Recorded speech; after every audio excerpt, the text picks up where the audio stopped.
अल्लाह इस नौजवान को सही राह दिखाए, यह अपनी जिंदगी बर्बाद कर रहा है।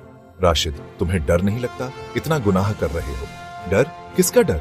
हम तो मस्ती के लिए जीते हैं। जब मौत आएगी तब देखा जाएगा। अल्लाह इन्हें हिदायत दे।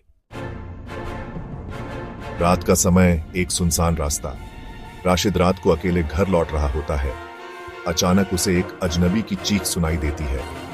वह आवाज की ओर भागता है और देखता है कि एक आदमी खून से लथपथ पड़ा है। अल्लाह से डर, मौत किसी को भी कभी भी आ सकती है। यह कहते ही उसकी मौत हो जाती है। राशिद डर के मारे कांपने लगता है और भागकर घर चला जाता है। घर पहुंचकर वह अपने कर्मों के बारे में सोचने लगता है। उसे एहसास होता है कि वह गलत रास्ते पर है। वह रात भर सो नहीं पाता और सुबह होते ही मस्जिद की ओर दौड़ता है। बेटा, क्या हुआ? तुम इतने घबराए हुए क्यों हो? रोते हुए, इमाम साहब, मैं बहुत गुनाह कर चुका हूं, क्या अल्लाह मुझे माफ करेगा? बेटा, अल्लाह बहुत रहमत वाला और माफ करने वाला है। अगर तुम सच्चे दिल से तौबा करोगे तो वह तुम्हें जरूर माफ करेगा।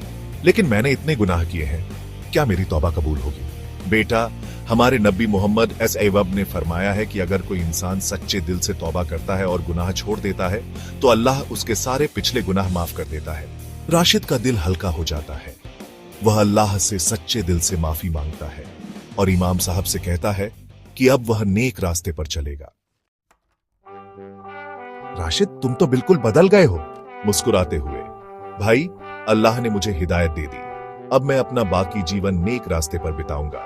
गांव के बुजुर्ग जो पहले राशिद से नाराज थे, अब उसे दुआएं देते हैं। राशिद की कहानी पूरे गांव में एक मिसाल बन जाती है कि सच्ची तौबा करने वाला इंसान अल्लाह के सबसे करीब होता है। इस कहानी से हमें यह सीख मिलती है कि अल्लाह बहुत ही दयालु और माफ करने वाला है। अगर कोई इंसान सच्चे दिल से तौबा कर ले तो अल्लाह उसके सारे गुनाह माफ कर देता है। हमें कभी भी गुनाहों में डूबे रहने की बजाय अल्लाह से माफी मांगनी चाहिए और नेक रास्ते पर चलना चाहिए।